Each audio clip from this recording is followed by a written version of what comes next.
And if you're just tuning in, you're still live on The Focus on Z101.9 FM, and that's your most authoritative and educative current affairs show on radio. So we'll take the news around the world. This past week, we had some interesting news we'll share with you. And starting from Ghana, the National Economic Dialogue has concluded with a strong call for bold economic reforms to stabilize Ghana's fragile economy and drive sustainable growth. The two-day forum held from March 3 to 4, 2025 at the Accra International Conference Center was attended by key stakeholders, including government officials, private sector representatives, civil society organizations, traditional leaders, and academics.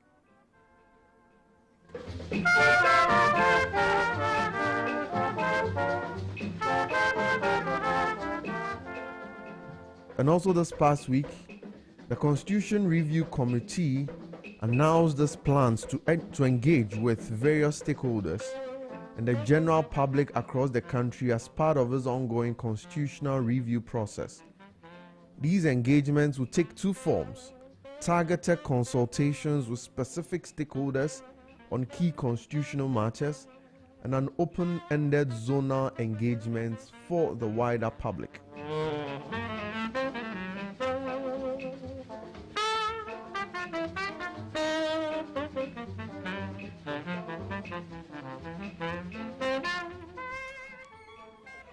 And if we move also into the African region, some news from Nigeria indicate that the Nigerian Senate on Thursday suspended a female senator after she accused its presiding officer of sexual assault. Senator Natasha Akpoti-Oduaghan will be barred from her office and have her allowances and security withdrawn for 6 months, according to a recommendation by the Senate's Ethics Committee. The accusation made last week by Akpoti-Oduaghan, one of the only 4 women in a 109-seat chamber, against Senate President Godswill Akpabio, was rejected by the Ethics Committee, citing procedural rule violations.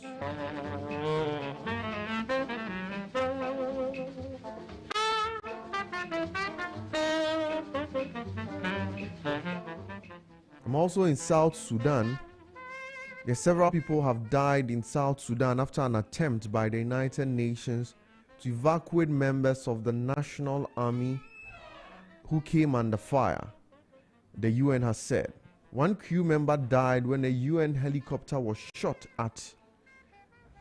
A statement from its mission in South Sudan UNMISS said. It added that an injured South Sudanese, several and other troops were also killed during the evacuation attempt in the Upper Nile state. The UN said the attack on this helicopter may constitute a war crime.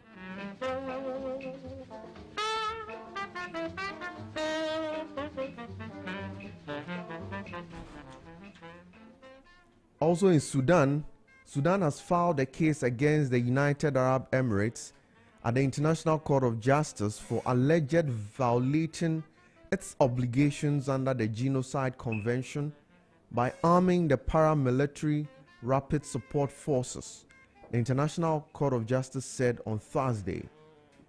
The United Arab Emirates said it would seek immediate dismissal of the case, which it said lacked any legal or factual basis. The charges are in connection with intense ethnic-based attacks by the RSF and allied Arab militias against the non-Arab Masaleh tribe in 2023 in West Darfur.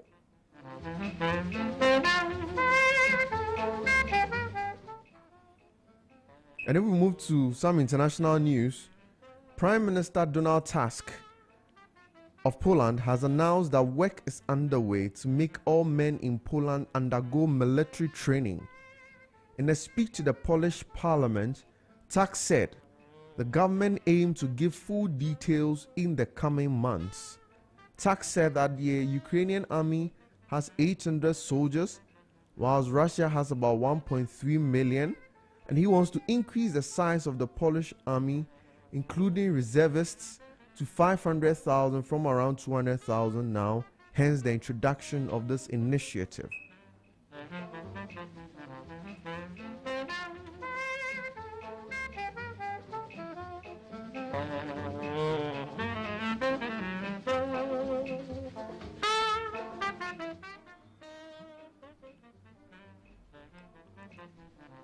Also in the United States has added 51,000 jobs in February as employers in a range of industries continued making hires, while the federal government slashed its workforce by 10,000. The fresh employment data reported by the Bureau of Labor Statistics missed expectations for 170,000 new roles, but last month's job gains exceeded the revised 125,000 posted in January. The unemployment rate climbed slightly to 4.1% from 4.0% the month before.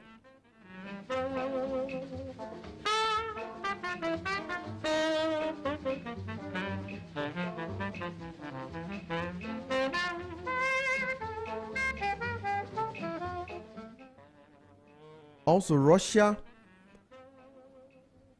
has launched major Ukraine missile attacks after US cut off military aid to Ukraine.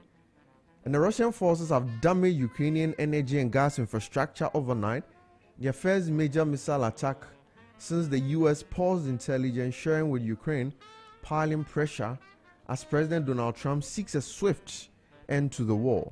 Ukrainian president seeking to shore up Western support for his country after Trump's diplomatic pivot towards Moscow called for a truce covering air and sea.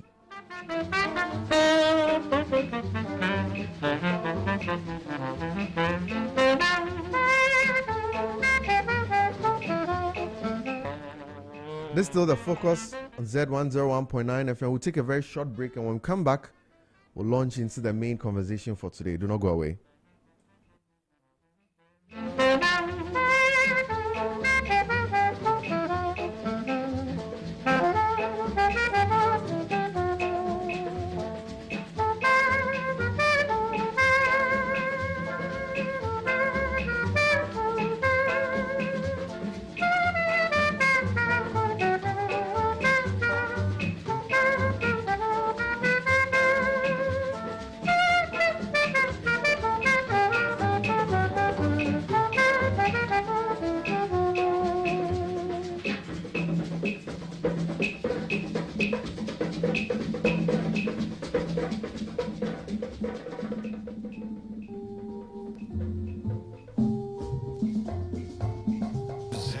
Z101.9 FM.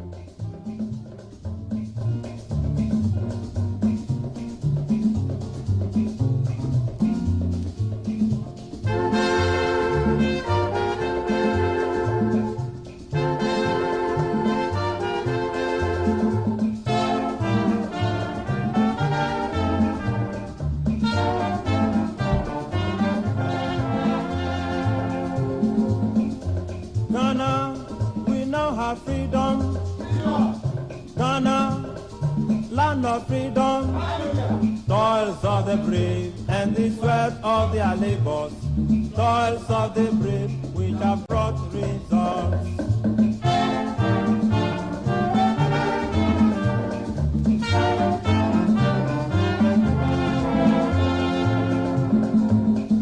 Kwame, the star of Ghana, Nkrumah, star of Ghana, everybody toils of the brave and the sweat of their labors, toils of the brave which have brought results.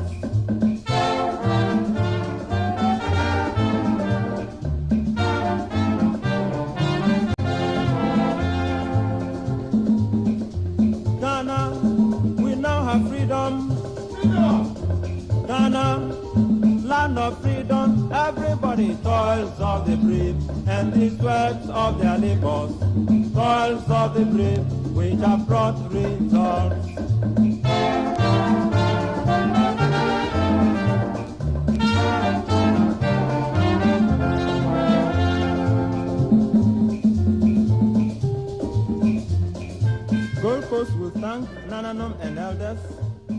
Lucas Hayford, Mensa Saba, Bad Grant, Sergeant Ajete, and all who fought for freedom.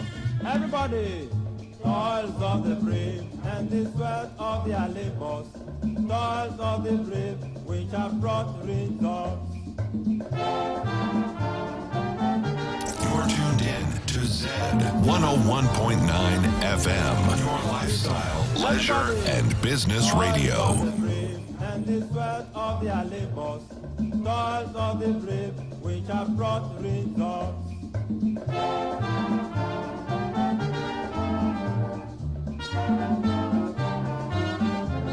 You're tuned in to Z 101.9 FM, your lifestyle, leisure, and business radio.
Still the focus on Z101.9 FM, your lifestyle, leisure, and business radio. Today for our conversation, we're going to be looking at Ghana 68. I'm guessing we're aware of the fact that we recently celebrated our 68th, should I say, anniversary or birthday as a country. And so we're going to be looking at our governance system, 68 years of existence as a country. What have we achieved? But let me remind you that we are live on Facebook. You can find us on Facebook, ZFMGH. If you're unable to join us on radio, you can stream. We're streaming live on Facebook. You can see my guest seated in studio to help me have the conversation on the governance system we are practicing, whether it's being fruitful, whether we have gained any success of it for 68 years of existence. But before we go into the conversation, let me read to you a message I saw from Her Ladyship, Henrietta Mensah Bonsu, to her children on Independence Day, which I think is good for us all. She says, "Happy Independence Day. This is the part of the world with which we have been blessed. It may not be all we want to be, but it's ours, and for that we thank the Almighty. We have achieved a lot, even if we could do more. Given our circumstances, enjoy a blessed day as you reflect on what you can do to make her situation whatever you conceive it to be. Let us stop the endless complaining and finger pointing and put our shoulders to the wheel. There are no shortcuts to nation building and no ways and means to prosperity. We can continue to blame our leaders without considering the kind of followership we offer. The lack of integrity in the general populace of our country can sometimes be disheartening. But we cannot give up. Let us show by example what we can contribute to make Ghana great and strong. Right, so to have the conversation on our governance system, I have in studio with me Professor Bafo Ajimendia, who is a UN governance expert and is also the CEO of the J. Ekufuor Foundation. Prof, you're welcome. Thank you very much for having me. Right, and to join us online will be Michael Bwedi, who is a fundraising manager for GII. He'll join us online shortly. But Prof, let's start our conversation. I know you've been an active member of, let me say, an active follower in our society. You've criticized constructively where there need to be. But let me find out from you. I mean, and I know you've lived for a long period. Maybe you saw independence, I guess. If you're to look at Ghana, and if we were to look at Ghana at 68 as a human being, how are you going to describe him? As a 68-year-old man, how are you going to describe his look? Good question. Thank you. First of all, describing me, I'm a former UN governance advisor. For the expert, I'm not sure I'm an expert. I just say what I believe, and But I was a UN senior governance advisor 10 years ago.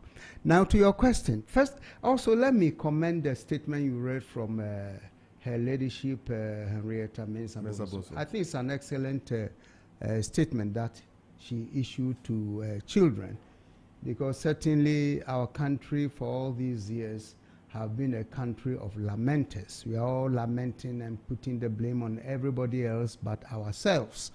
And therefore, at times, you don't know exactly what is happening in our country. So I do appreciate that statement that she issued. Now, to your question of 68-year-old Ghana. And as you rightly said, I'm a bit older than Ghana. Yeah. So, because I was 7 years old when our independence was granted. Oh, was it? Yeah, so I did see with my own eyes some of the festivities in the small village where I used to live. And since then, I've grown through it and I've followed events very closely. At 68, certainly, we could have done better than where we are, because it's easier for us to make the comparison with countries that more or less started with us. And these countries are around the mid-50s to the early 60s. As you may know, are countries mostly in the Southeast Asia, like Malaysia, Singapore, Thailand, even South Korea. These were countries that more or less became independent around the same time. Ghana 1957, I think Singapore a year or so thereafter. Of course, Thailand wasn't colonized, but in terms of its development, it was very typical third world country at the time. So this is a kind of environment in the mid to late 50s when our country started on its own as an independent country. But if you see these countries I've just mentioned today, you will be shocked. Actually, I just came from that part of the world barely 2 weeks ago. I spent about 4 or 5 weeks in Thailand. I visited Taiwan. Taiwan also, as you know, was declared independent in the early 50s. All these countries have seen fantastic progress, materially speaking, and I think morally. And these are countries with high discipline. Not that there's no challenges like we have in our country, but they have surmounted many of these challenges and have placed their countries on a very stronger footing in terms of development, manufacturing, export, and infrastructure and all. So if I look at that, then I feel a bit sorry for my country, because we have not traveled the same way these Southeast Asian countries have traveled. Having said that, and I'm taking a cue from Her Ladyship Mensah Bonsu, that we better stop the lamentation. The problem is that we had a checkered political track in terms of our history. Yeah. After Nkrumah stayed there till 1966, the soldiers came in, kicked him out. Soldiers ruled on and off until finally 92 we got the republic. In between 66 and 92, you know, there was an interregnum, that is short period of governance by the Buzia's government, 1969 to 72. Then Hilal Liman also came in for about 24 months before the 31st December so-called revolution. So that has been our lot. Right. And I think that has contributed very much to our inability to put ourselves together as a country for us to have a vision to move on. Since then, since 92, we have had a stable political system, but the economy is still creeping. We'll come in there to look at it more critically, but I have a line, Mr. Bwedi. Okay. Good morning, Mr. Bwedi. Can you hear me? Yes, good morning. I can hear you. Yes, I hope you're well, sir. I'm fine. I'm fine. Happy Independence Day to you also, or should I say a belated Happy Independence Day to you? Thank you. And I wish same to all your listeners. Right. Thank you. We're looking at Ghana at 68, and we're looking at the governance system. But the question I just asked Professor Bafo Jumandia, I would ask you also, that if you were to look at Ghana as a 68-year-old man, how are you going to describe his life or his life story? I am going to describe a 68-year-old Ghana as a person who has not entirely put in his life in order, and instead of dealing with the fundamental issues, we have resorted to complaining.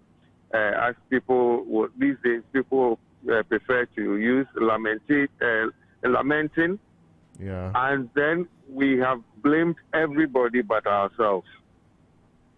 And that is the Ghana at 68. Our story is sad. Our story is difficult our story is difficult to think about. And I'll give you a very practical example. As we speak now, I am at ECG. The office is on Saturdays, I'm told, works between 9 and 2. Yeah. It is past 9:30, and there's not a single staff here. Now, these very staff, if they are unemployed, will complain. They don't have jobs. But they have the jobs. Those who have the jobs are messing it up. Sadly, we have weak enforcement and weak supervisory services. So, therefore, these people continue to do these things and get away with it. And then, convenient as it is, the politicians launch on it and blame themselves. And then the political round robbery takes place. So we change, and we keep changing, and we keep changing, and nothing is happening. So the Ghana at 68, we are more like a gyroscope. We spin and spin and spin, but makes no movement. We are just spinning, making a lot of effort, making changes, complaining, but we are not progressing. Why? Because we haven't dealt with the fundamental issues that affect us. Right. That's my description of Ghana at 68. Interesting. Thank you. Now let's go back to, and I'll come to Professor Bafo before I come back to you, Michael. Let's go back to Ghana at 57. We know Kwame Nkrumah ruled from 57 to he was overthrown in 66. Now we know that Nkrumah, he was more of a socialist, or well, if I'm not sure we'll call him a communist. He was more of a socialist. That's right. And so there were lots of state-led growth. Do you think, Prof, do you think that us deciding after the coup d'etat to move to a market-driven economy, we have not achieved much, and that maybe we should have thought of the socialist ideals Nkrumah was projecting then? Maybe it's something we should think of today to bring back. Because we are told of the motorways and most of the infrastructure brought by Nkrumah. Do you think the government should start thinking of such ideals today? Well, my good friend, building motorways and other infrastructure is not necessarily a socialist thing. I mean, capitalist countries also build motorways. They do development. In terms of from the state? From the state led. Yeah, exactly. In fact, even in America, which is the citadel of capitalism, you know that highways are not built by the private sector. It's the state. I mean, the federal government or the state government. So those heavy items, of course, in the U.S., when it comes to electricity, they give it to the private investors. So most of the big powers, there are certain big hydro powers belonging to the state or the federal government, but most of them are privately owned. So that is a private-driven economy. In the case of Nkrumah, at the time of independence, there's no way we could have done that, because there weren't the rich people in the country as such. I mean, to build a motorway, no individual or company in Ghana, Ghanaian company could do. So it was wise for him running the state to get the state resources to be invested in those infrastructure. And I think his plan was very good.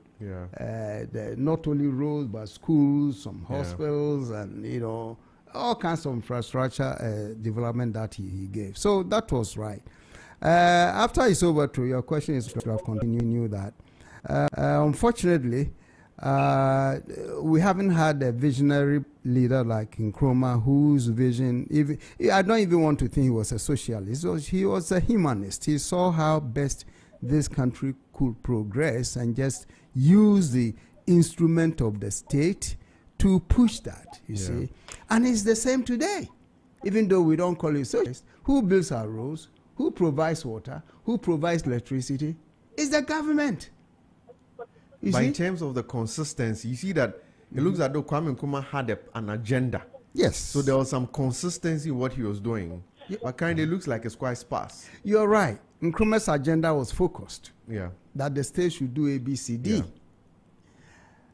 But things have changed. And I think you're talking about 6 to 8 years ago, the environment today was not like then. Yeah. When Nkrumah was in power, we're talking about a population of about 7-8 million people.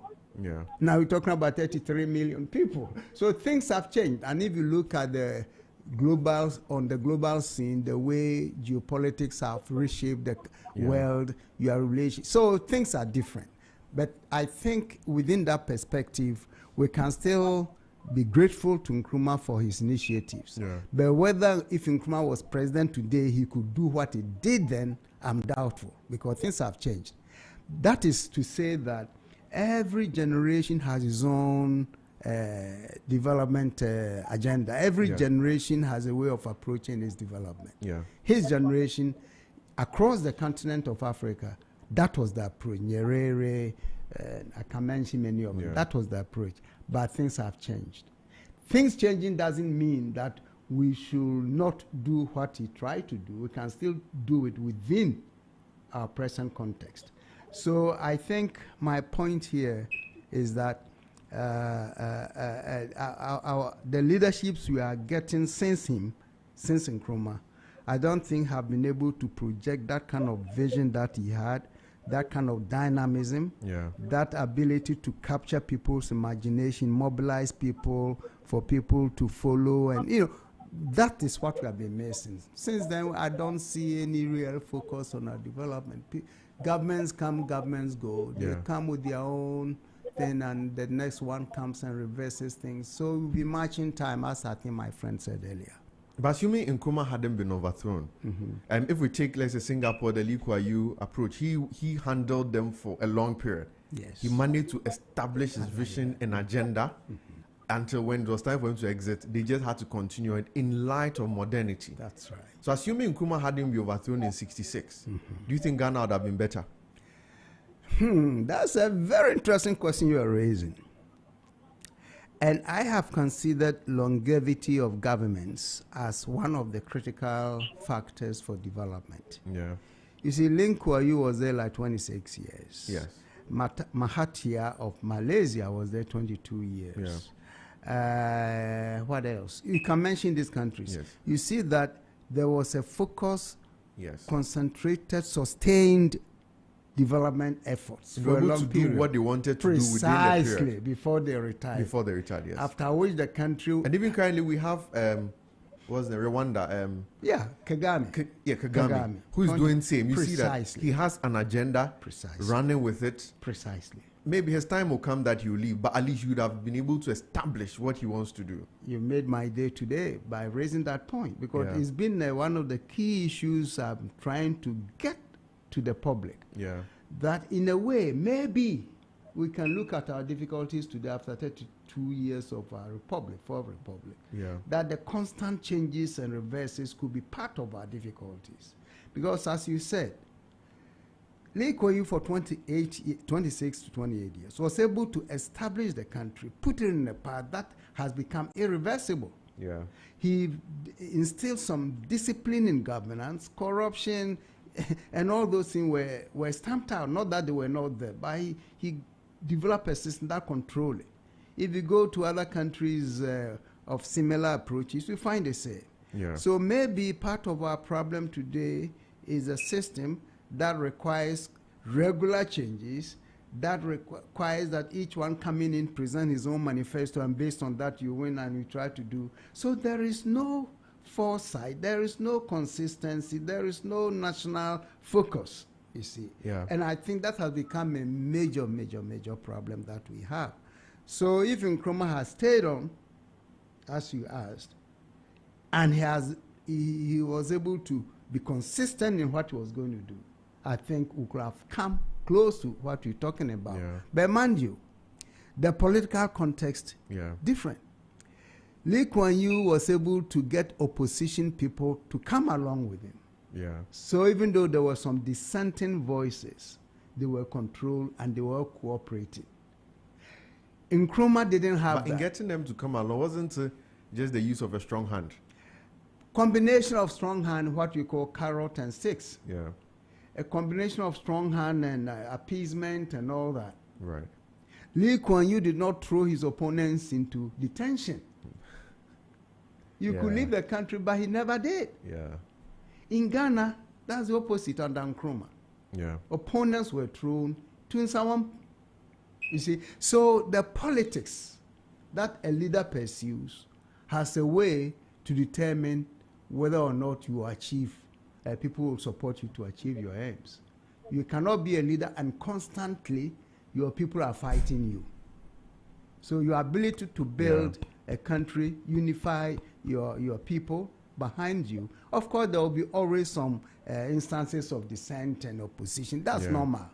But this organized opposition, including the use of bombs and all that, that was not what would have allowed Nkrumah to achieve his goals. I'd go to Michael shortly, but let me find out, since you're talking of longevity, do you agree? I think President Kufuor, in his last State of Nations address to Parliament, he indicated, he recommended that this, if possible, we should extend the term of the president maybe to 5 years, because in his mind, by the time the president will be settling in to start working, it's almost time for elections. That's right. You also have to go and campaign. Yes. And so we don't have that freedom to develop. Will you agree? Or will you also recommend something similar?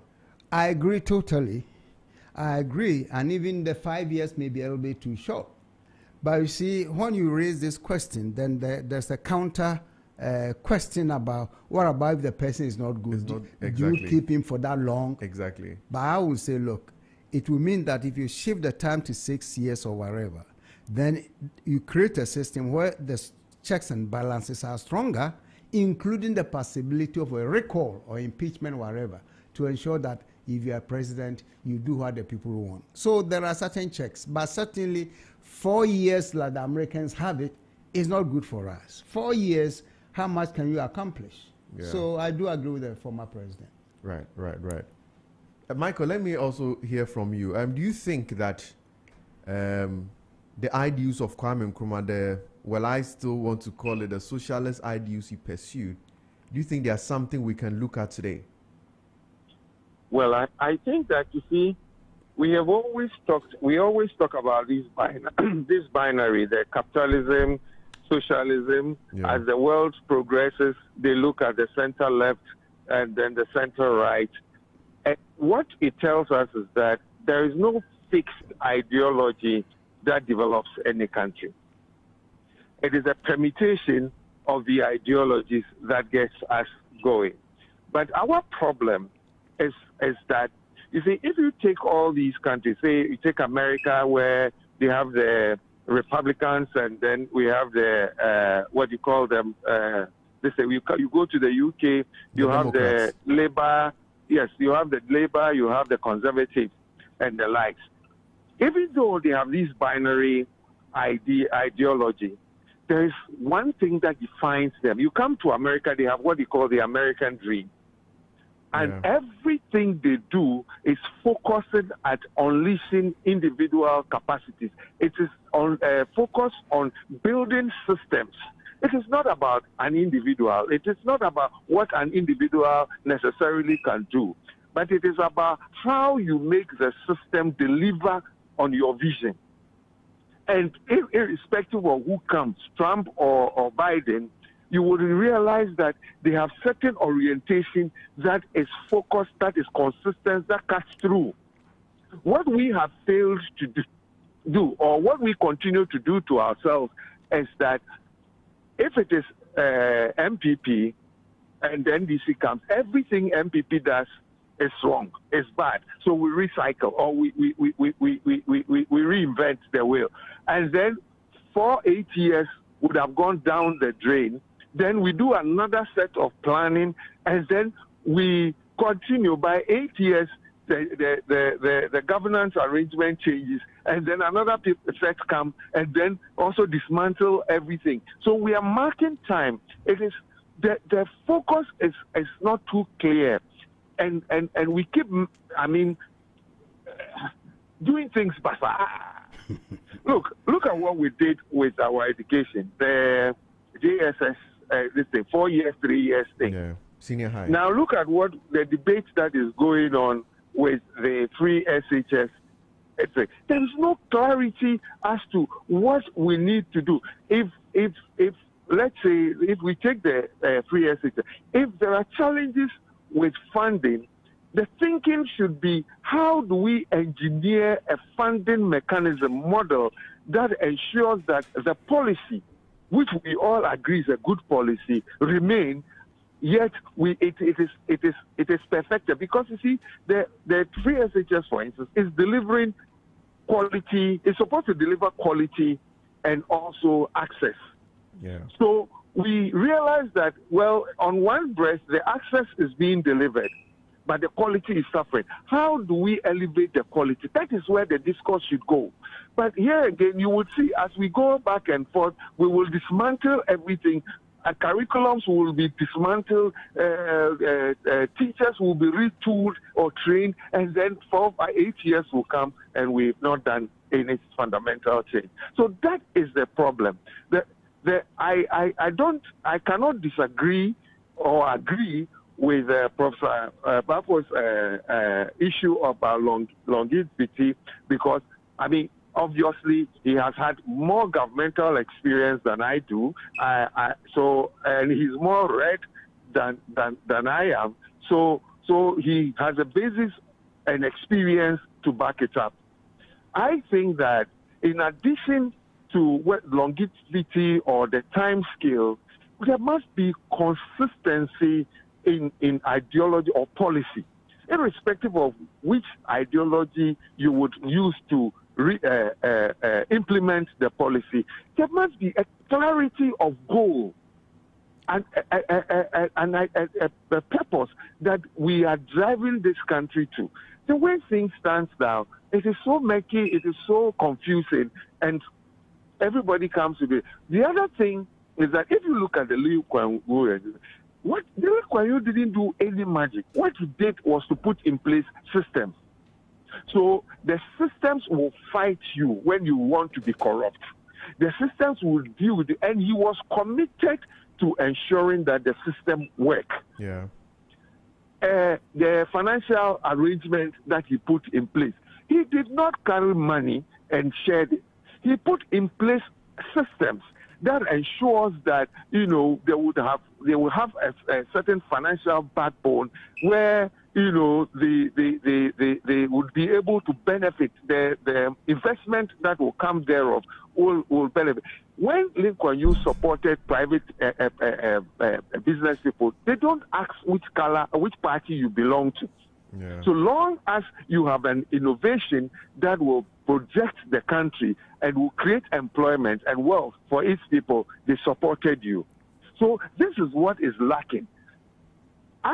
Whether we decide to extend the tenure of government or we decide to maintain what we have, what we need to do is to have clarity in what we want to do and put in place the system, the mechanism that will be strictly enforced.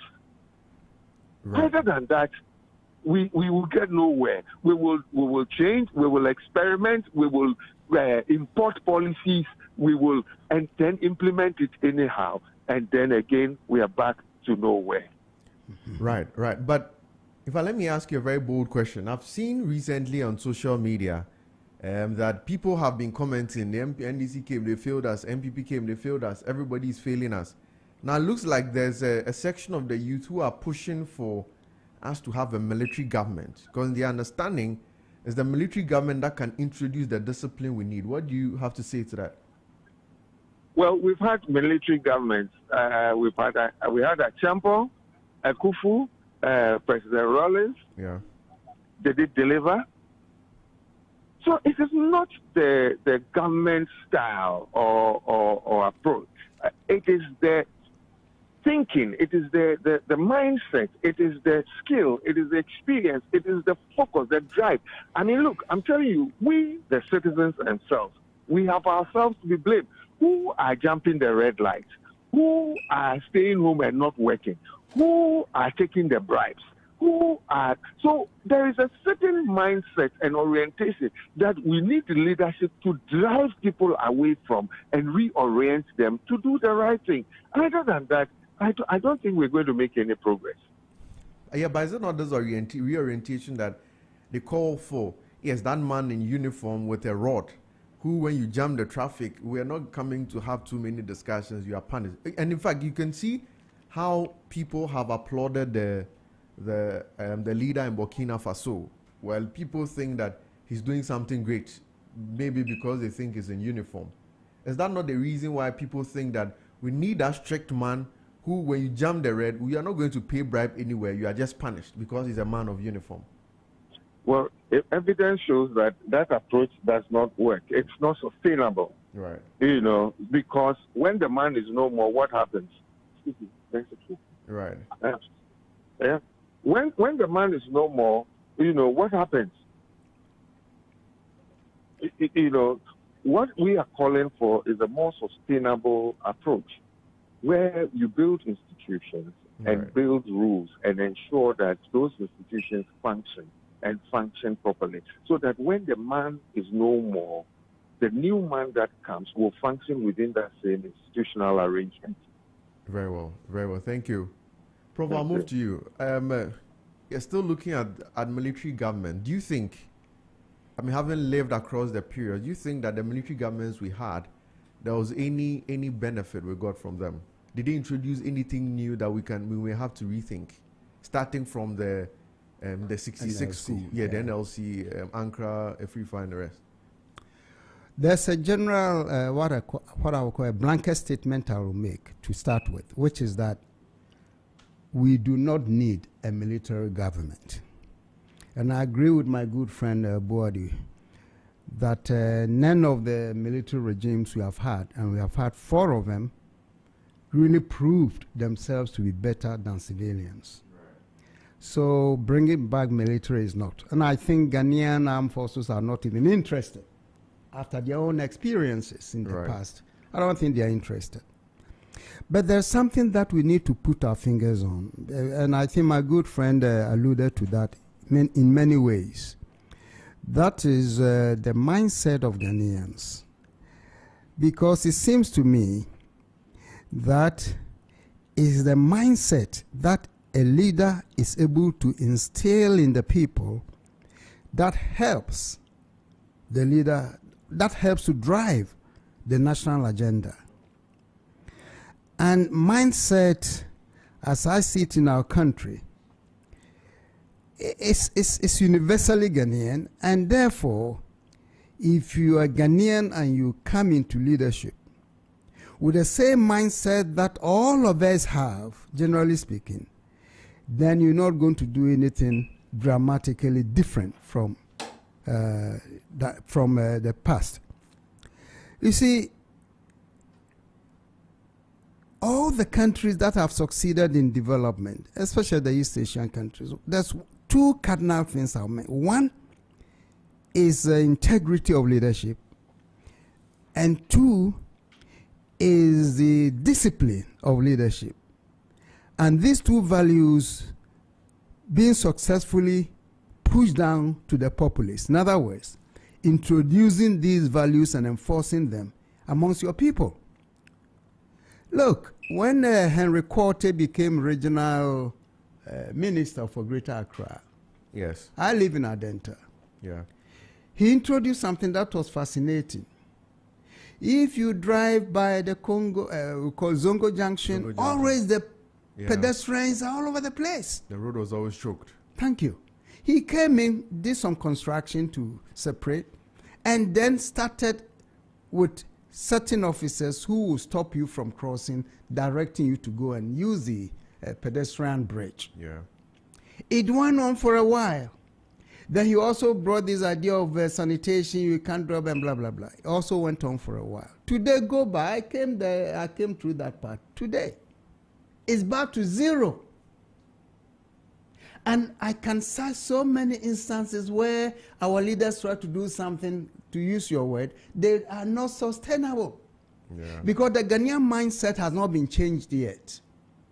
And look, if you, and I'm waiting to see, the people who are alleged to have stolen Ghana money, I'm anxious to see how the end comes in terms of whether there are prosecutions, imprisonment, or whatever. Because Ghanaian mindset is that when somebody does wrong, if you are not careful, the one who is seeking to do right will become the victim. But I see this one, there's the presidential approach that is going to bring a finality to it. Well, whatever shape it takes, expect that Ghanaian, either the chiefs or people of influence, will go to the doors of the president, of the minister, blah, blah, to the inspector general. This is our own son. It happens all the time. When a party member does wrong and the police arrest the person, what do we see on the streets? The whole party will put on red bands. Both parties do that. Yeah. And march to the headquarters and impress upon the IGP or whoever is in charge to let go. So in the end, the case becomes a stupid case. This has been happening over the years, over the decades. That's the Ghanaian mindset I'm talking about. Yeah. It's not that Ghanaians are different from others. If you read Lee Kuan Yew's writings, Yeah. you will see how challenging it was. There's a story I still remember from his book. Singapore is a small island, Yeah. and they have to build upwards, that is, say skyscrapers, Yeah. to maximize space. The land space. He says that when he started doing that, he told his people that that's where you are going to live. But you see, that time, Chinese, they like pork. So there were a lot of pork farmers, poultry farmers were in pork. He said, okay, feel free to carry your pigs to the 80th floor or the 20th floor. He didn't stop them. And truly, some of the farmers carried their pigs to the floor that they've been assigned. Yeah. But after some few days, they learned themselves that they cannot live with pigs on the 20th, 40th, 15th floor. So gradually, that mindset dissipated. It's an interesting story. Because anything you want to do new in Ghana, you are going to get opposition. Yeah. You see, so the mindset has been one of the key issues you need to find a way to change, either through education, through enforced discipline. And by the way, I don't know any leader who has enforced discipline in this country more than Jerry Rawlings. For hoarding, people were caned publicly. Women were stripped naked and caned between their legs. These are historical facts. People were imprisoned. People were beaten. Through all that, even before he left office, we had come back to zero. He couldn't control it again. So I think our problem needs some real critical appraisal for us to begin to put our finger on what is wrong with the Ghanaian that makes it difficult for even a leader with the good intentions in the end fails. So I think here is not NDC and PP matter. It's a Ghanaian issue. So we need a leader who can stand above that kind of mindset. Yeah. Come and introduce the new vision with this kind of disciplined approach and enforce it and withstand the heat that will come from the people. If you don't get such a leader, Nkrumah was different. Nkrumah got the heat from a different angle, but in his time, accounts will say Bajimibre. But today we have thousands and thousands of lawyers. Every Ghanaian is smart. We have highly educated people, and it's the same highly educated people who cause the problem. Yeah. You see, in fact, somebody has said it nicely elsewhere, that it seems like education today is producing thieves. So the more you get educated, the higher you go, the better thief you become. Because all the corruption that is happening that we are bemoaning, it's not by my mother who never went to school, not by your, it's the educated lawyers, accountants, professors, you name them. Yeah. So I think we need to have a serious, very serious review of our educational system. And here I'm coming back to Nkrumah. When Nkrumah's young pioneers started teaching young people patriotism, love of country, I'm a former young pioneer, I have to tell you. Oh, I see. Yes, you see, it became different. Right, thank you. Michael, let me take you before I take a short commercial break. What will you say to Ghana at age of 68? What do you have to say to Ghana, Michael?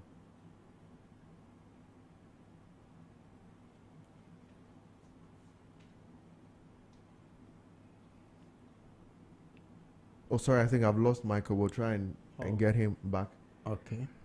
But then we'll take a short break here. When we come back, we'll continue with looking at how we can fix the problems of Ghana. Stay tuned. It's still the focus on Z 101.9 FM. Z 101.9 FM.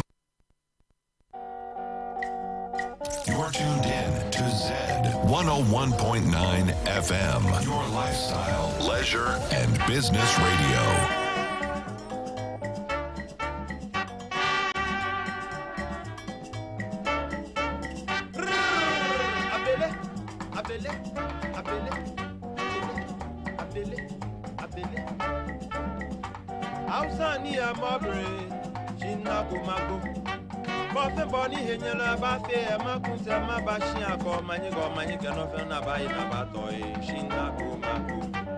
Gidi gidi bacha juji dogu ni me arajwa na gumago.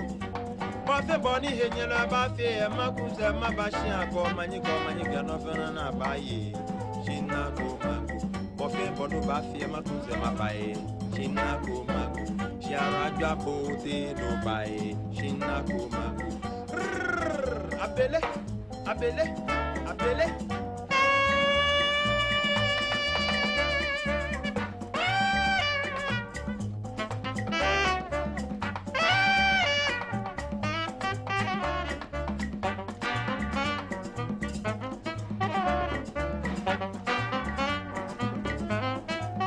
Z 101.9 FM.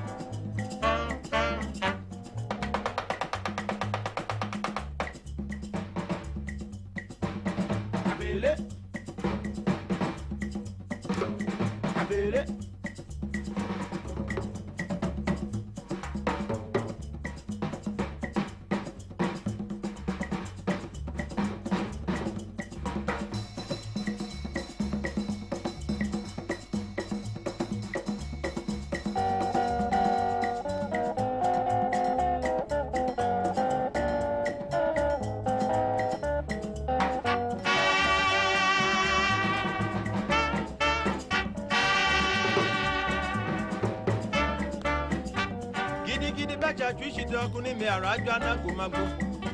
Bottom Bonnie Henyala Bafe, Magunza Mabashi and go Mani Ganofana Bayi. Shina Kuma, Sharaja Bote no Baye, Shina Kuma, Arajati no Go by Shina Kuma. Abele, Abele, Abele, Abele, Abele, Abele, Abele. You're tuned in to Z 101.9 FM. Leisure and Business Radio.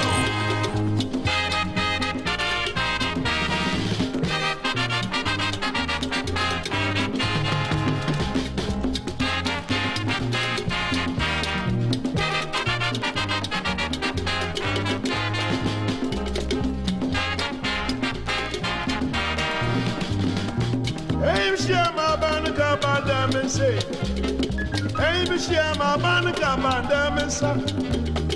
Hey, Bishama Banaka Bandamasa. Hey, Bishama Banaka Bandamasa. Abanakaba, one fence up. Abanakaba, one ton will go. Abanakaba, or just spare part. Abanakaba, one bench. Hey, Bishama Banaka Bandamasa. We are chilling, we're seeing you see the the fear be some day. When you are the fear, again, the fear young Abanaka Bandamasa. Come and make another seminar. Come and make another seminar. I want Kanamos, I want Kanamos, I want Kanamos. I want to have a damage. If you are not jam upon damage, Bishop, when you give stop with station, one more. I couldn't ask some more catching you for that. Yile, Mentassi, Sunday Yile on you, or the Yile, Abanaka Bada one side. Come and make another seminar. Come and make another seminar.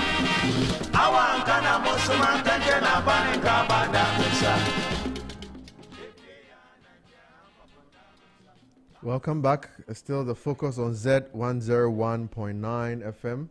We're having a conversation on Ghana, our governance system after 68 years of independence, and have with me in studio Professor Bafo Ajibendia. You can join us on social media. We are streaming live on Facebook on ZFMGH. You can also send to us your comments on 0544-321019. And send us your comments on our WhatsApp number 0544-321019. Prof, we'll continue our conversation on again, drawing back from the systems we've had previously. And I want us to look at the Champon government. In fact, the Champon government has been criticized severally. There are a lot of funny quotes. I don't know whether they were true. They were told he went at a point to KNUST and he says it's called Kumasi Legon. And in fact, even to this, there are a lot of people to take as Kumasi Legon and all that. Do you think that the Champon regime did something good for us we should learn from? Because there's a widespread rumor even that he was very corrupt, because we are told of the Fao Tubeji Golf saga that he would, we're told he had numerous, should we say, paramours, that when he has an affair with you, he gives you a golf. I know you've done a lot of research in that area. In fact, that story, is it true? You know, Ghana is a very interesting country, and the kinds of politics we do. When a set of people decide to put you aside, they will throw every possible missile at you to destroy you. Nkrumah suffered the same. Nkrumah, after his overthrow, was demonized. And here I'm not going to just hold Champon as if he's an angel. Yeah. But I've done a serious work on him because of these, what I consider to be unfair treatment of our past leaders, especially a Champong. Yeah. You see, the NLC period, we can dismiss it because they came with the sole purpose of handing over in 3 years. So it was an interim arrangement. And in fact, 3 years they left the scene and for Busia government to come. Yeah. It was Champong's government that came into power January 1972 that showed a serious commitment to development. Akufo didn't have much time to display. Yeah. After him, then, Rawlings had a standard time. The PNDC was like 11 years. Yeah. I like to say that, in fact, if any leader of Ghana had a chance to develop the country on the basis of longevity as we discussed, Yeah. Rawlings should have made Ghana better than it is because he was there for 19 years, 11 years as an absolute dictator with the PNDC, then 8 years as an elected president. Not counting the 3 months. No, he I'm came- even discounting that. If you added that, you're talking about almost 19, 20 years. 20 years, Okay. yeah. That was an interim 6 months. He didn't do much. So let's forgive him for that. Yeah. But 11 years at PNDC, 8 years as an elected president. And you think back and tell me what you can refer to. Because this issue of accountability, probity, that was his mantle. Even in his own time, it wasn't enforced. And I don't think since then his own party has enforced it the way it ought to. You see. So these are the facts as I know them. Yeah. So if you take a Champong, coming back to your question, he was there for almost 7 years. And people underestimate soldiers. That's one thing I've discovered, especially those days, because we conceive of soldiers as not highly educated, uncouth, didn't know what to do, and blah, blah, blah. Yeah. But today you go back to listen to some tapes, speeches of a Champong, and listen to the kind of English that he speaks. Yeah. You notice that he's better than some professors and PhDs today in the country. Yeah. Just his oral skills. Yeah.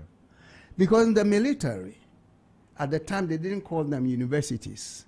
But if you go to Sandhurst, if you go to India, if you go to America as he did, all these are like university level education. Yeah. And he went to the highest. So he was highly educated, one thing. In terms of his behavior, corrupt and all, from the research that I did not discover, because after his overthrow, they investigated him.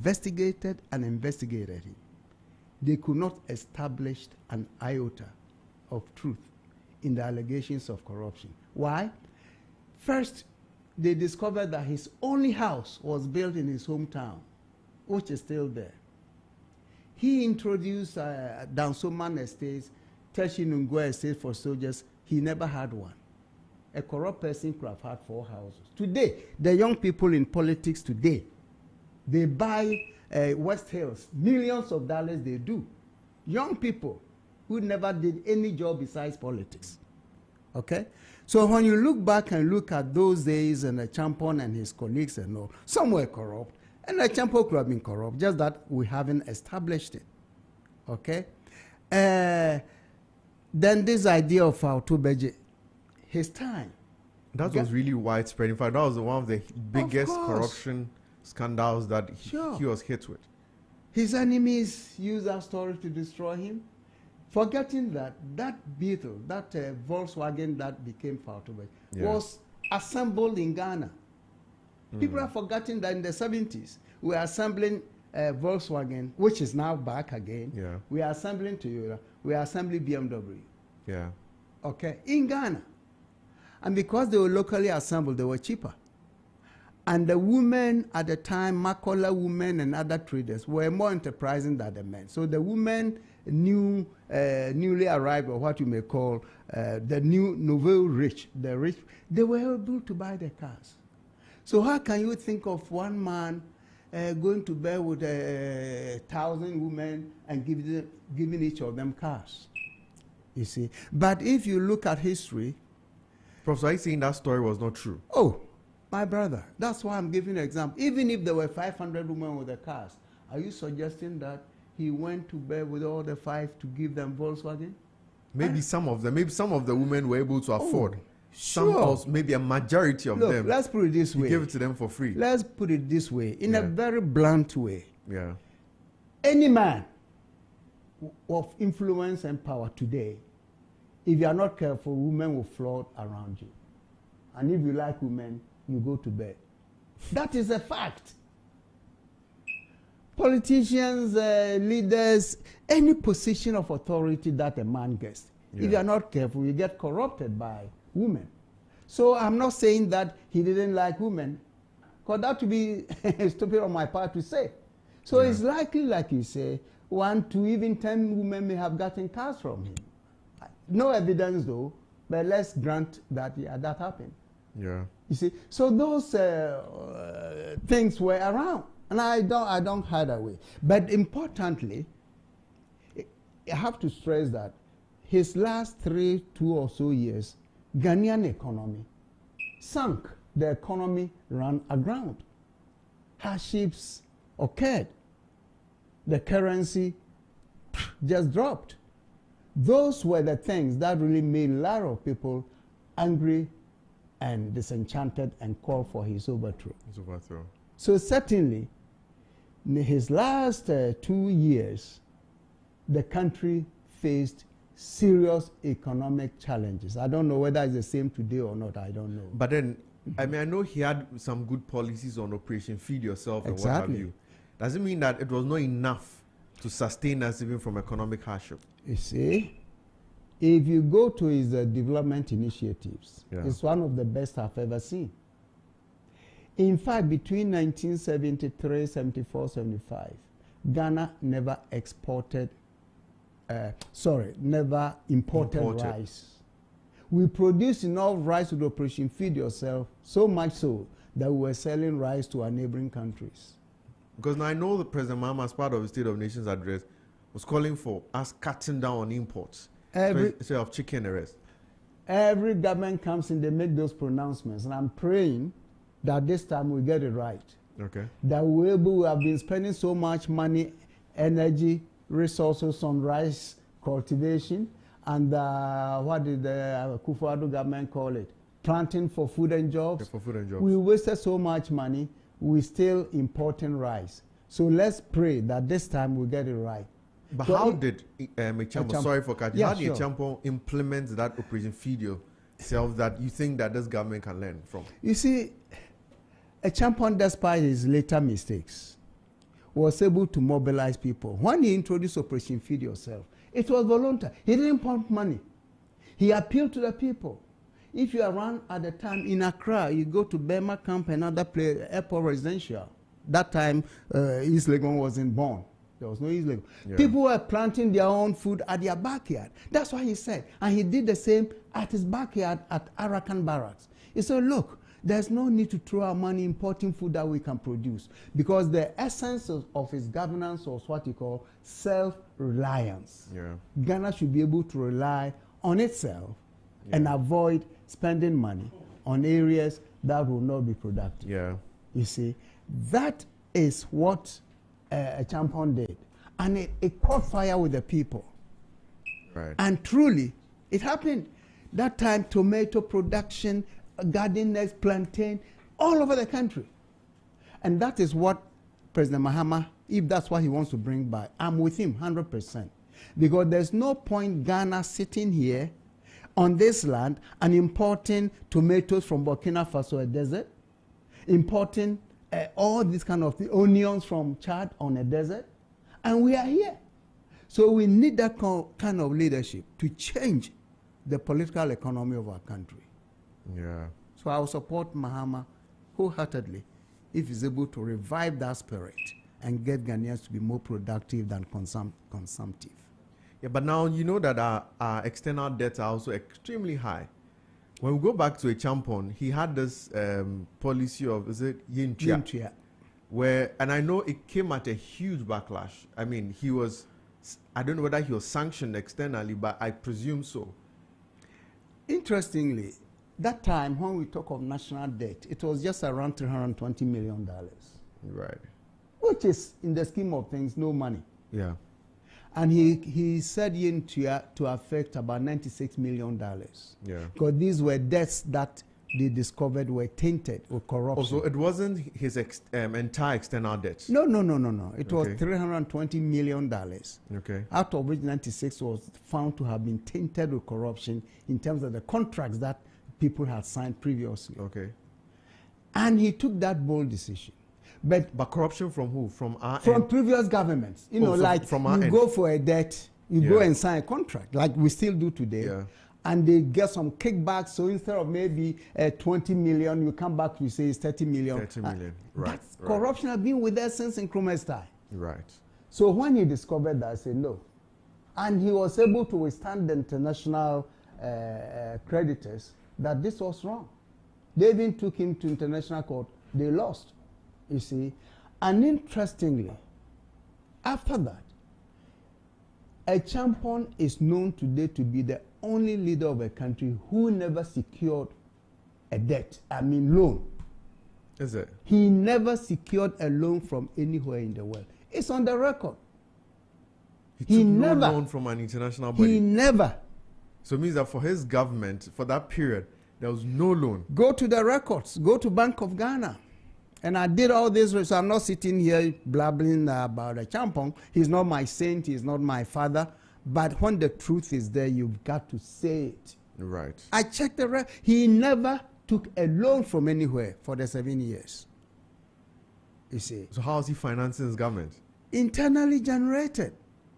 You see, if President Mahama can get Ghanaians to do what Acheampong did, Operation Feed Yourself. Yeah. Food importation alone today, you go to the statistics. Food importation is about, I don't know, but let's check with the Ghana Statistical Service. They will give us the figure. But if I'm not exaggerating, at least 30 to 40% Yeah. of our imports are for food. And that's a lot of money. So if you're able to save that alone, you may not need a loan to build a new road to Kumasi. You see, because right now, we are paying our debts, and debt payment alone takes about, at times we borrow to pay the interest Even on the interest, debts. yeah. Even the interest sometimes higher than the It debt doesn't make itself. sense. Yeah. But that's where we are. Yeah. So we need to quickly revise the way we do our things to make sure this country becomes solvent. That's interesting. It looks like the Acheampong government, from what you're saying, from your research, there's a lot more they have done, but just because of this, well, as you call it, propaganda of Fatou Beji Gulf, nobody paid attention to him. Because no, Ghanaians, as you know, most of us, including myself, we are lazy, we don't like to read, we only Yeah. like to talk. So people talk without knowing what they're talking about, but they are accepted. Because the records are there. The records are there. Yeah. And again, let me repeat, I'm not saying he was an angel. Yeah. He made a lot of mistakes. But then speaking of the mistakes, if he had all these, he wasn't taking external debt, he was, he had homegrown policies. Why did we enter into economic difficulties? Because towards his last 2 years, the Operation Feed Yourself was going down. Okay. Because he wasn't taking loans, there wasn't enough internally generated funds to sustain the domestic programs. Okay. You see, in other situations, a president will go and borrow. He could have gone out to say, I'm going to take a $200 million loan, Yeah. and he could have saved himself, but he did not. And of course, certain policies, I think, lose inability to check excesses of his own appointed ministers who are all military and all. You find that the economy simply could not stick. So it wasn't sustainable in that respect. But that is not to say there wasn't a period of bright light that was shown on the country by his policies. Right. Interesting. Prof, now let's come back to our country. Currently, it looks like we have all the policies against corruption, but one of our biggest headaches now is corruption. And I know you've done a lot of work with also these anti-corruption agencies and, work in that space. What do you think? How can we go around this corruption issue? You know, frankly, you can get tired talking about corruption because it's something we've been talking about since Nkrumah's time, and it's worse today. And I'm beginning to think maybe the kind of education we get is part of the problem, as I said earlier, because the more we get educated people, the more corruption we get. Our accountants who are supposed to do the accounting, they become corrupt. They use their knowledge to defraud the people. Lawyers use their legal knowledge to avoid, or to protect people who get corrupt. So in other words, everybody is protecting the corrupt people, the corrupt system. So we have to find a new way of doing that. Again, drawing on Singapore experience, look, the leader, if the leader is straight, is a leader of integrity, and is able to take action against his own people, is the beginning of fighting corruption. You, the leader, must be clean, a person of integrity, and disciplined. And if your loved, your best minister is found to be corrupt, even if it's 100 cedis, quickly take action and dismiss the person. If he deserves to go to jail, let him go. If Muhammad did that, 1, 2, 3, you see what will happen in the country. But isn't the issue more endemic? Because, you see, especially because of how we bring our leaders into power, there's campaign which calls for huge money. Maybe I might have financed your campaign with maybe all my assets. Now I come for, maybe I just pick just some 1 million, you're going to throw me in jail, Prof. I mean, the next time I'm not going to finance you again. You see the complexity of the problem. Yeah. You said it right. Our politics itself is corrupted. Yeah. So again, if you monetize democracy the way we have, then the result is what? Corruption. If you monetize everything you have to do as a leader, as a people, then the end result, the outcome, is corruption because somebody has to recoup the investment. That tells you that we need to restructure our politics. Look, people think democracy is all about elections, so you pump money into the electoral system and we have elections, somebody gets elected, then we are democratic. We are not getting the benefit, what you call the democratic dividend. So I guess your question raises a larger question, first of how complex corruption is, and secondly, how endemic, because it doesn't end at the level of politicians.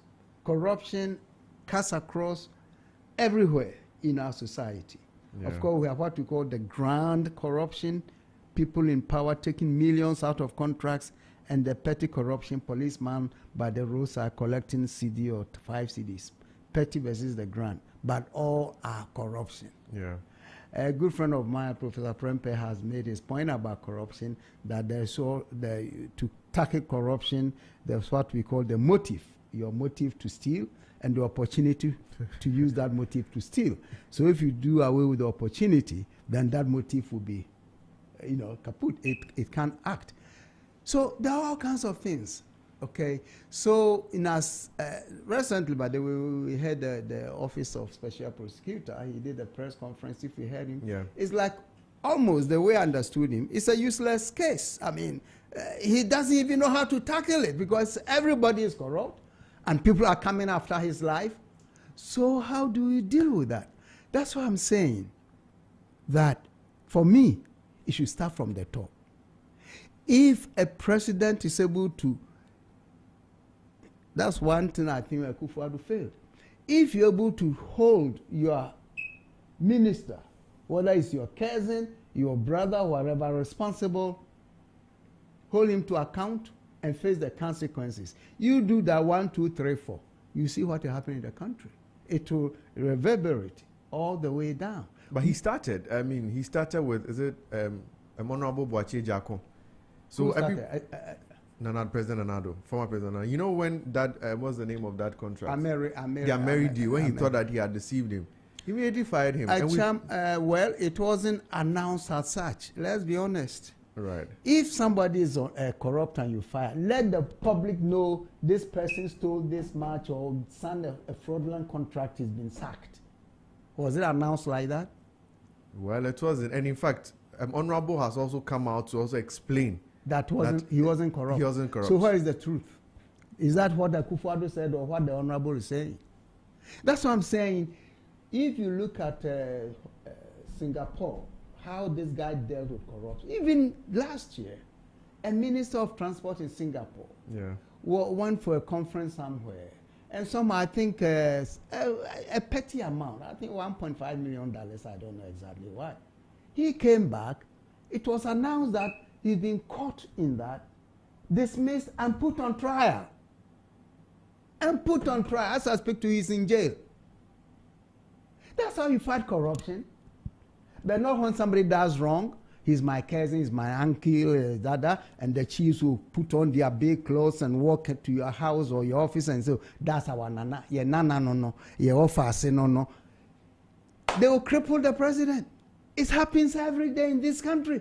You mark on the wall how many people, if in fact what NDC is saying is true, that they've discovered this corruption, A, B, C, D, 10, mark it on the wall, how many they will be able to put away. Because I remember when Mahama was in power his first term, NPP trumpeted the same thing, that they are corrupt, will put them in jail. Yeah. How many went to jail? You see, we are playing a game. We are playing a game. We are not serious. That's interesting. And these are facts. The NPP, was it 8 years they could not put one person in jail. Now a new government comes, he set them free. They'll say, why do you set them free? You have 8 years to try and jail them. You couldn't. Oh, they did. I mean, they put a few. Who are the few? Ato Essien. Ato Essien was put in jail by the Nana Addo guy. And I think the Opuni trial, if I recall. Even today, they are calling for his release. People are petitioning that, what's the name? Mahama should set him free. Haven't you read that petition? No, I have. Okay. Interesting. But Prof, maybe let me just take your, let me ask this last question. We'll go on a break. Then maybe when we wrap up, we'll take your final words. Okay. This system of the winner takes it all, what do you think? This governance system looks like we shift entirely from NPP. When NDC wins, everything moves from NPP. All ideas moves away from NPP. We move to NDC. What do you think of such a system? It's a system I have personally berated publicly. Berated. In other words, I've said it's not good. Yeah. And I'll say it and say it again. And I'm hoping that the new Constitutional Review Committee will take a critical look at that if they really want to change the fortunes of this country. Yeah. The winner takes all simply means if you win by 50+1 majority, you have complete control of the country, the state. And all resources. Of course. Everything at your disposal. Yeah. A president can appoint about 7,000 people, all the way down to the local assembly, where even president representatives are appointed to the district assemblies. Yeah. Which makes decentralization nonsense. Yeah. You see? So the winner takes all, in my view, is one of the key issues we need to attack. Winner takes all inherently is exclusive. Right? It's exclusive, only for those who won. Yeah. And therefore, it doesn't even support national unity. It doesn't bring people together. That's why after every election, when there's a change in government, we have problems. When NPP came into power 2016, 2017, we saw NPP followers thinking, oh, our government is here, so they run into offices, we are going to take over, we run after cars. Yeah. The same thing has happened this time, right? Yeah. Running, seizing offices, vehicles and all, because it's ours. And that is because of this winner takes all. So I think we should seriously think of a system that builds consensus. If we were to do a proportional representation, for instance, then all the small parties, some of them will be able to get into power. If we were to do serious decentralization, and devolve power to the districts, where people will elect their own DCs to be followed by fiscal, that is financial decentralization, where at the district level people can have elections, can develop, then people will be interested in district assemblies. Democracy then will start at the district level, not at the national level.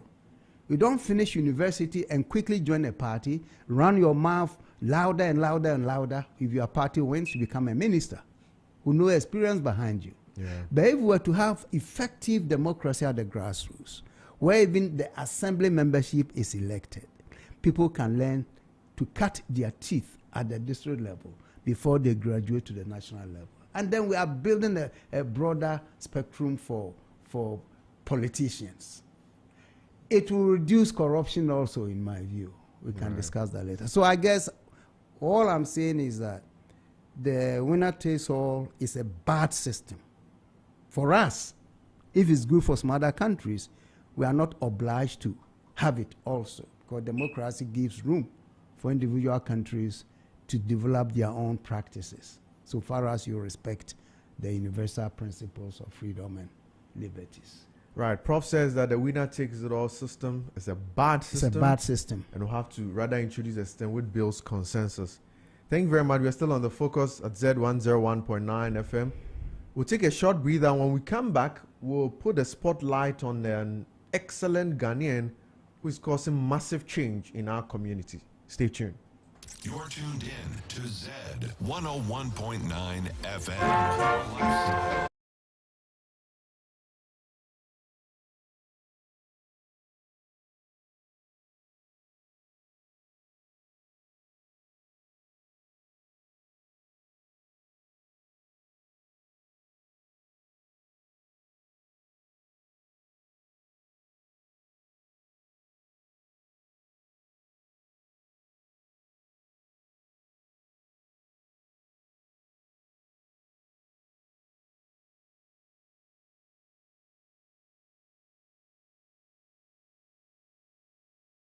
Da da, Gebubaya, Gebubaya, Gebubaya, da da,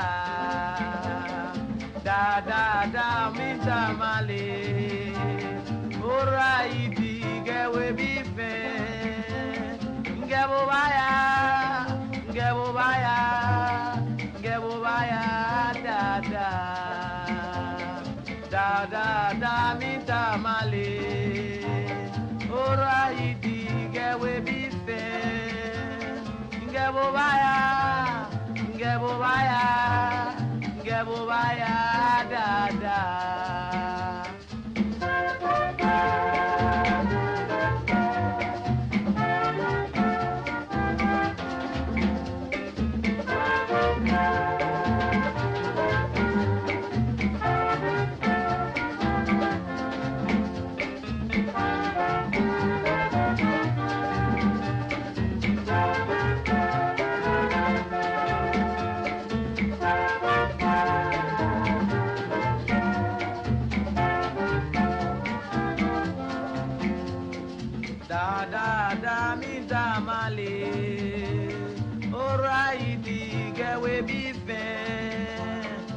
Ngobaya idie ngobaya ngebubaya da da Z 101.9 FM.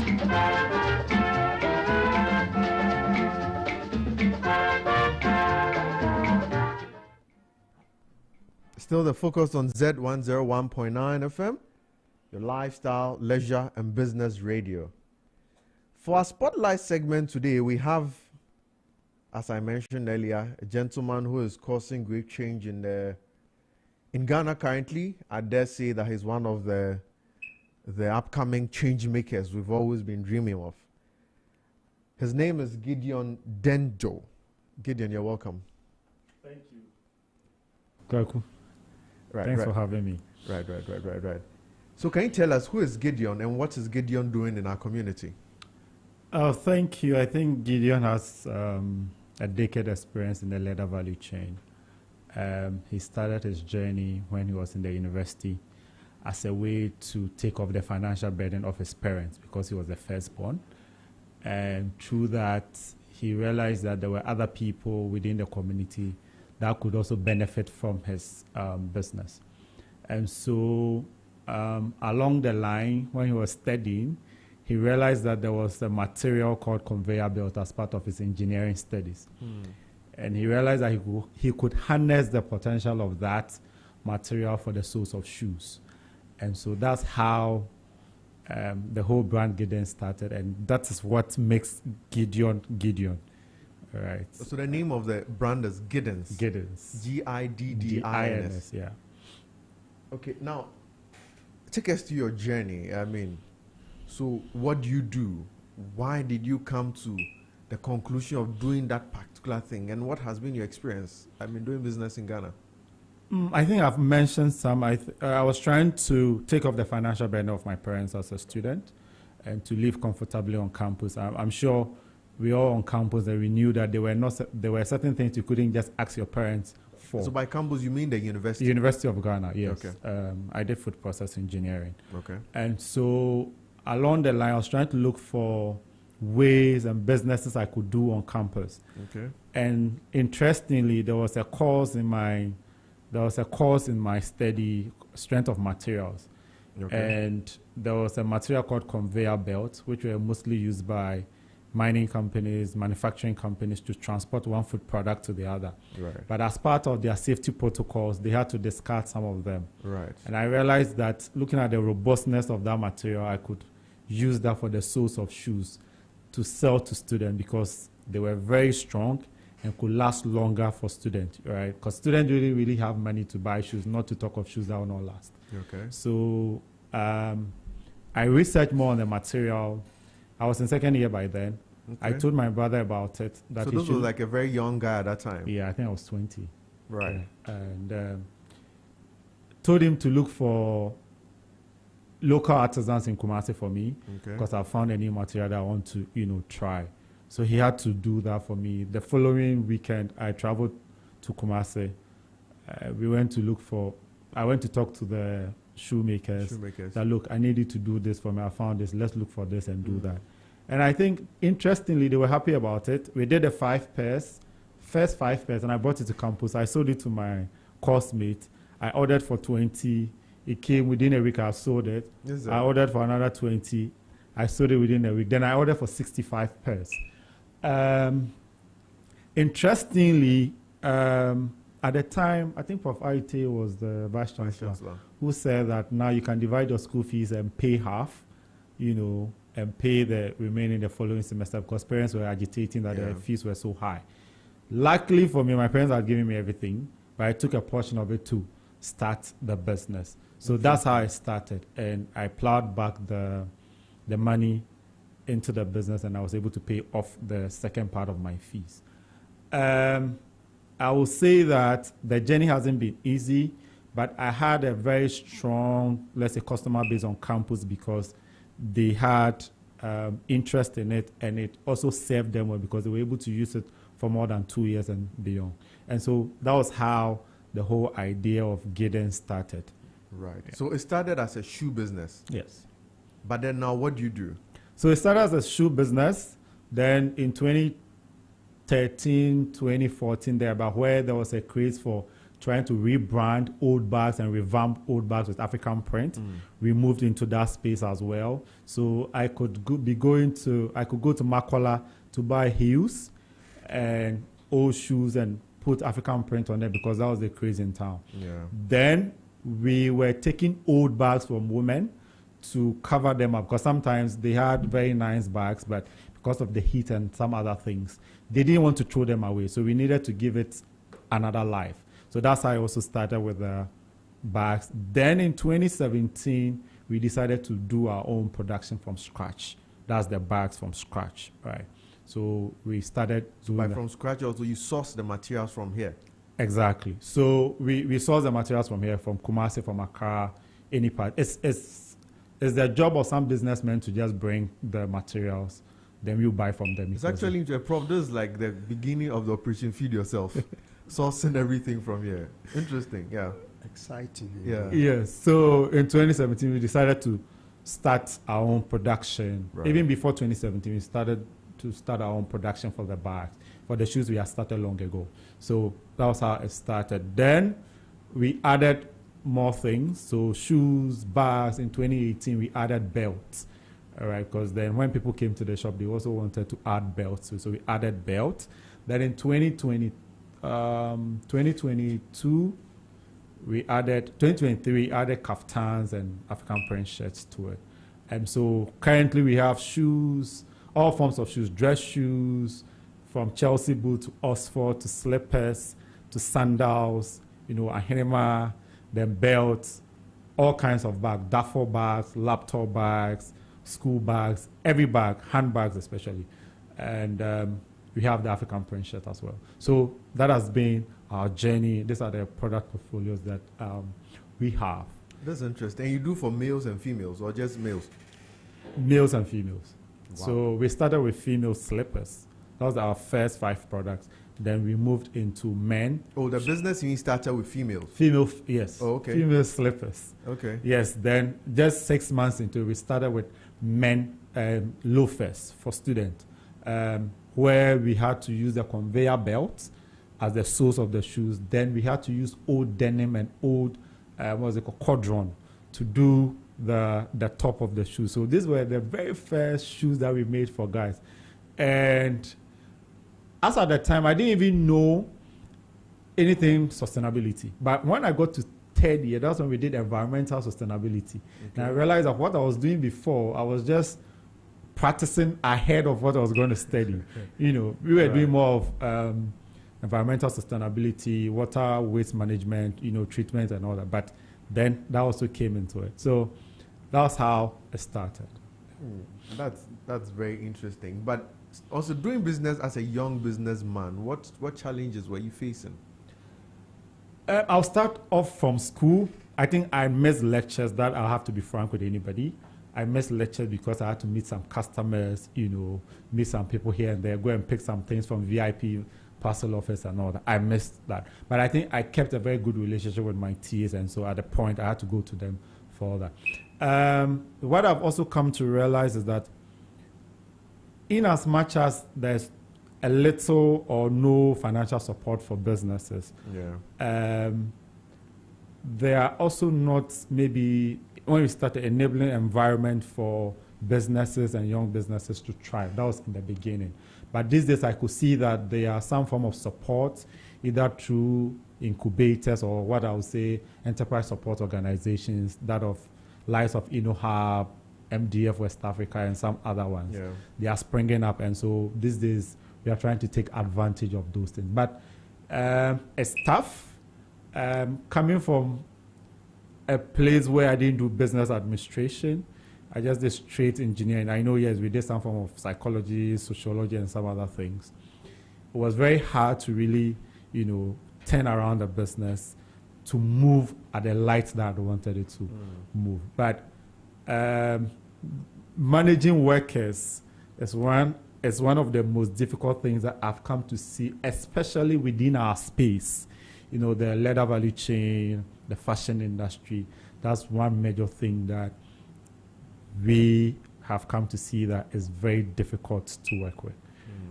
Money, yes, but you could get all the money, but if you don't have the right human capital, then you face a challenge. Right. So how many people do you employ now?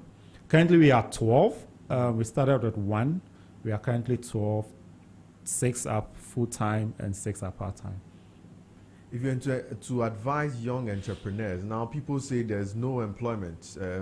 We are crying on government that we are unemployed. People complete their university education, they have nothing to do. You started as a food processing engineer. Yeah. And today you are, I don't know if you can call you a shoemaker. Yes, that's right. A professional on shoemaker. On LinkedIn, I'm a leather value chain expert. When I meet you, I'm a shoe and a bag maker. Yes. Right, but what advice will you give to our people today? Because today unemployment is a real issue. I'm happy with the fact that you have created something out of nothing. Yeah. And that's what this guy, you are sourcing everything from here. Yeah. What advice will you give to people who say there's no employment, people are just home, just saying that we are waiting for government? Well, it's tough, but I think they should just start small but think big. If they want to do their own thing, there are a lot of enterprise support organizations. Some just take your ideas, try to shape you, and make sure that your idea becomes something better. And there are some that will give you even some form of financial support. Mm-hmm. So they should just read more, and they'll get the support that they need. I think during our time, social media wasn't that, prominent, if I should put it. But these days, there are a lot of things that they can do from social media and still get money. Yeah. You can be operating a very small space, but social media will give you the audience that you need. And so they should be able to tap into those things and not just waste their time on social media. And they should call for support if they need. So if they need the support, because I've realized that we've been able to do certain things much better because we partnered with some organizations, right? We formed some partnerships with even some other shoemakers and bag makers. And so if they need help, they should call for it. Right. Yeah. Right. And they should believe in themselves. Because I think when we started, even when I finished school, sometimes, in as much as my parents were very supportive, they never said, don't do it. Once a while, they would just throw in, they want to go and look for a job in the, Nestle or something. Yeah. And because I believed in myself and I realized that was what I really wanted to do, and also to create impact in community, I had to push and push and push. And today we've been able to give trainings to more than 100 people. Wow. We've gone to communities to train them on bag making. Wow. We've trained people. We've partnered with KNUST, their leather department, to give internship opportunities to their leather students, because we realize that some of them do not get placed in leather companies and they lose their career right after school. And so we needed to do that. And so partnerships, collaboration, they should seek help, and I'm sure they'll be fine. Interesting. Before I let you go, let me find out your products being 100% Ghana made. Yeah. How does it compete with the foreign products that come in? The normal shirts because it looks like most of our people have a foreign taste. Yeah. People are happy to know they are wearing a shirt bought from London as compared to a locally made one. So how are your goods competing? I get that question a lot, and I also really side with people who want to, because that's how we've been trained. When we started school, the foreign, our white people came around and all that, and so we are used to that. It was a difficult thing for us in the beginning, because you're now trying to break the myth, around made in Ghana stuff. And I don't blame them much, because, our forefathers who started did not have, let's say, the issues of quality, the issues of quality at hand. Yeah. But now we've been lucky enough to be educated, and we know the kind of people that we are trying to serve. And so we try very much to listen to customer complaints and see where we can tweak our product, to suit them. So we listen to customers very much. Again, customer service is one of the most important things that we've done. Quality is a daily thing that we speak about in our company.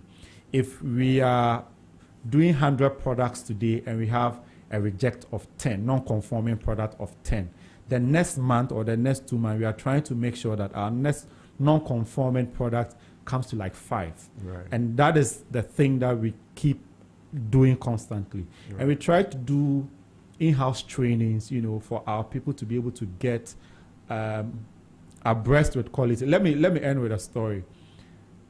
Somewhere in 2014, I told somebody to make a shoe, right? And there were issues of glue, at the side, and the sole had black stuff.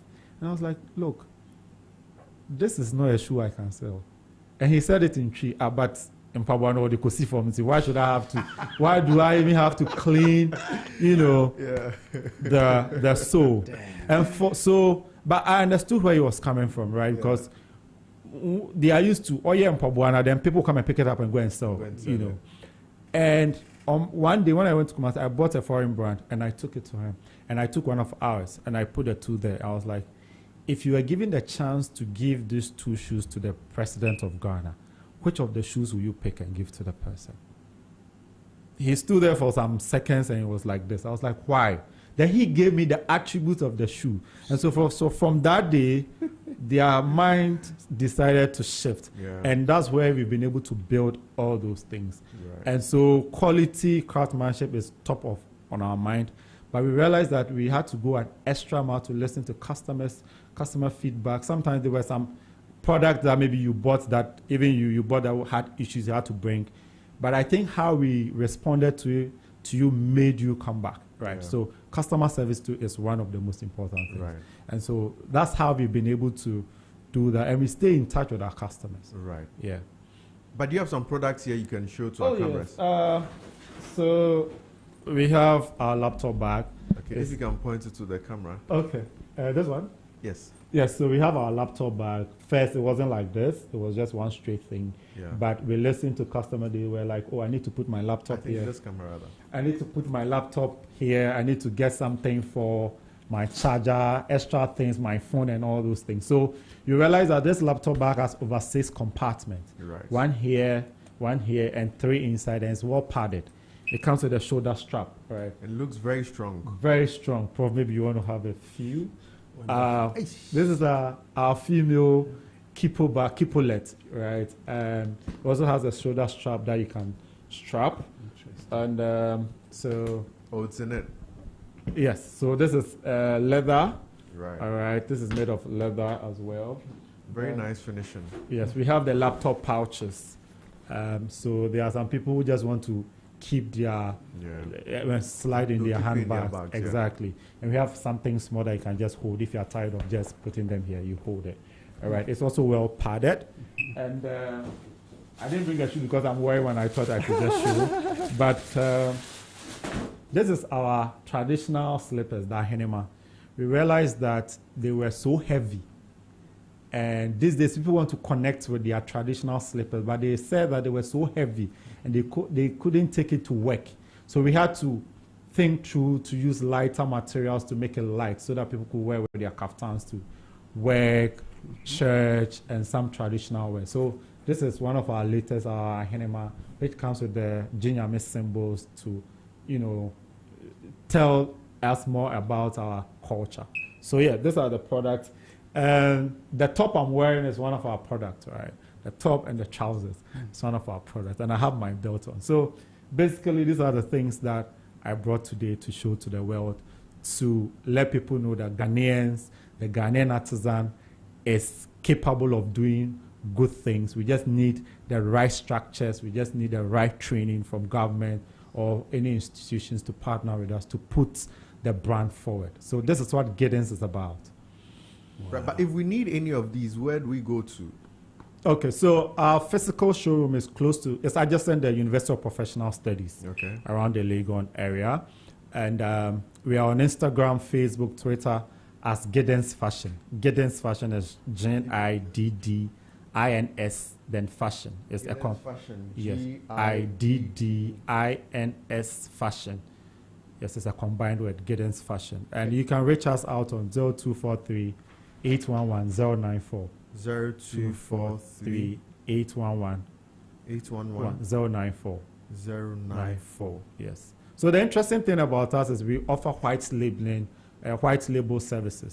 Somebody wants to start a bag brand, but doesn't have the equipment, doesn't have the capacity to do that.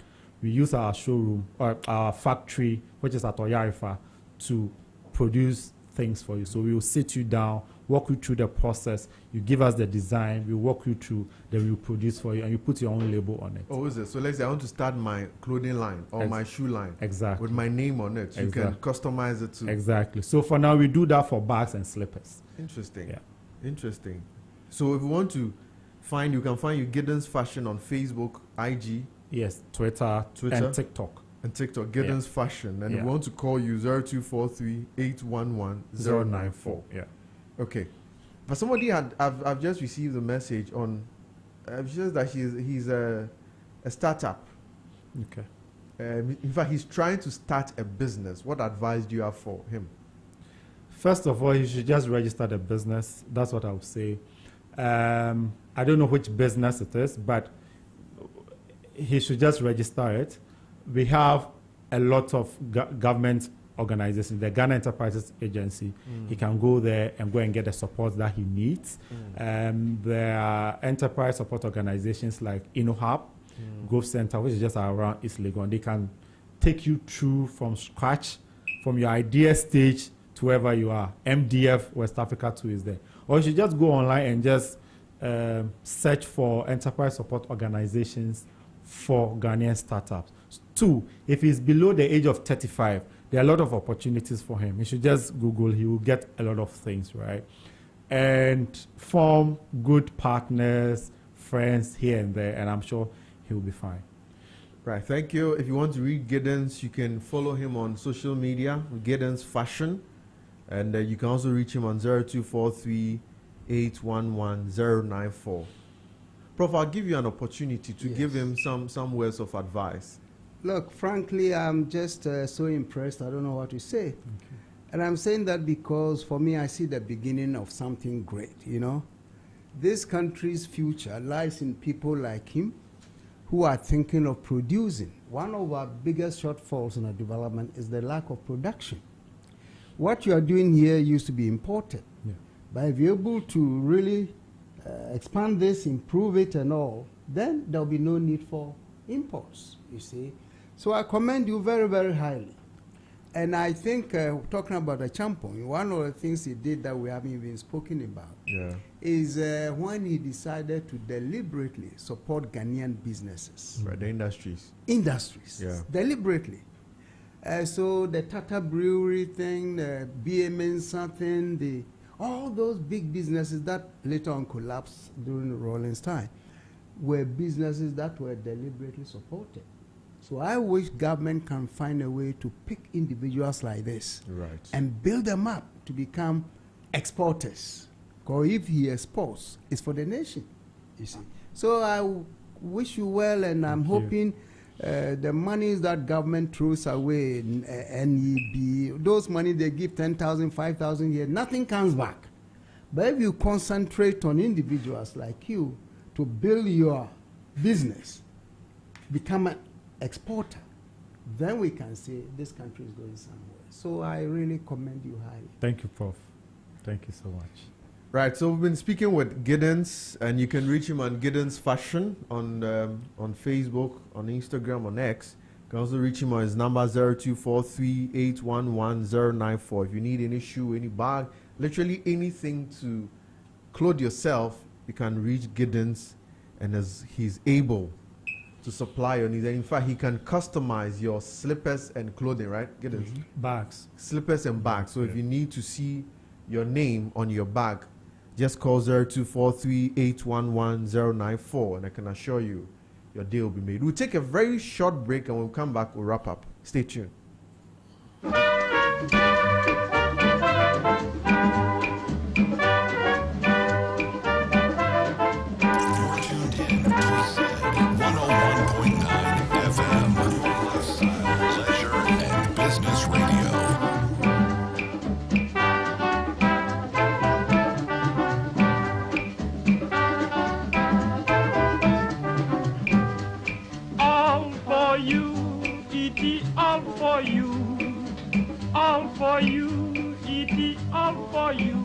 I dey wait you, Papa.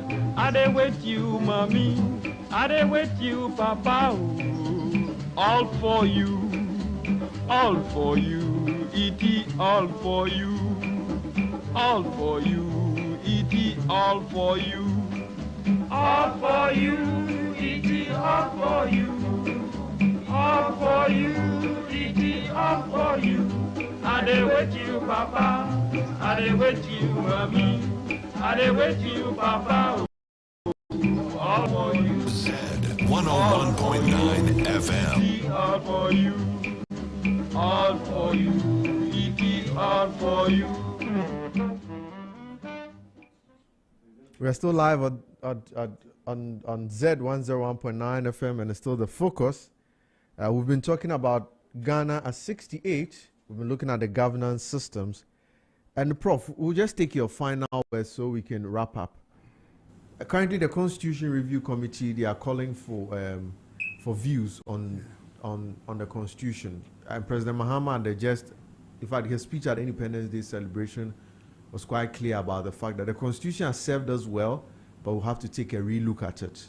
From your governance perspective and how we want to build our country going forward, what do you think the Constitution Review Committee should think about in terms of their work on the Constitution? Because by and large, our success will depend on the kind of Constitution that governs us. It's a good question, but don't forget that this will be the second time that we are seeking to review our Constitution. Yeah. Under Tamils, we did that. And I we think didn't 2010 see or so. Exactly. And even when the committee then, my good friend Raymond, Professor Atubuga was the secretary, they submitted the most popular desire of Ghanaians at the time, which was to have DC elected.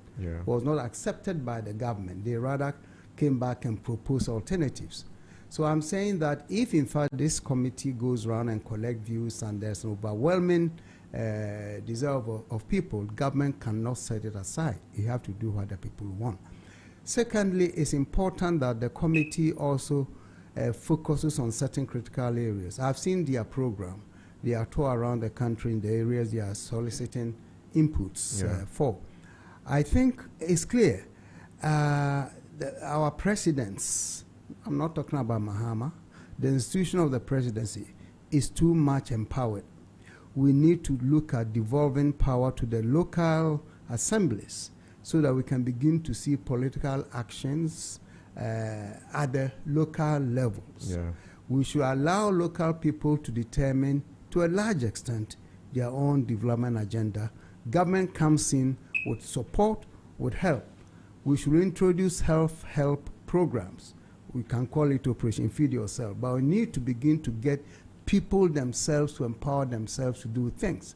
We should not let people wait on government to provide the basic things that we need. Amongst them, I remember Mahama during his first term went to a certain village in the western region, and all the chief could plead for was a toilet. See, Mr. President, in our community, we have a problem, we don't have a toilet. That should not happen. That should not happen. I think it's happening because people feel like without the central government, nothing can be done. So in seeking to reform the government or governance in the country, we should see how we empower local communities at the district level for them to begin to introduce development at that level. And many things. I think if you look at the agenda of the committee, they've mapped out certain areas that needs to be reviewed. And I think they should have the courage to make bold proposals for fundamental issues to be addressed. And if we do that, then we can begin to see a new governance emerging. Right. Thank you very much, Professor Bafo Agyemang-Duah, who is I still choose to maintain he's a governance expert and the CEO of the J. Kufuor Foundation.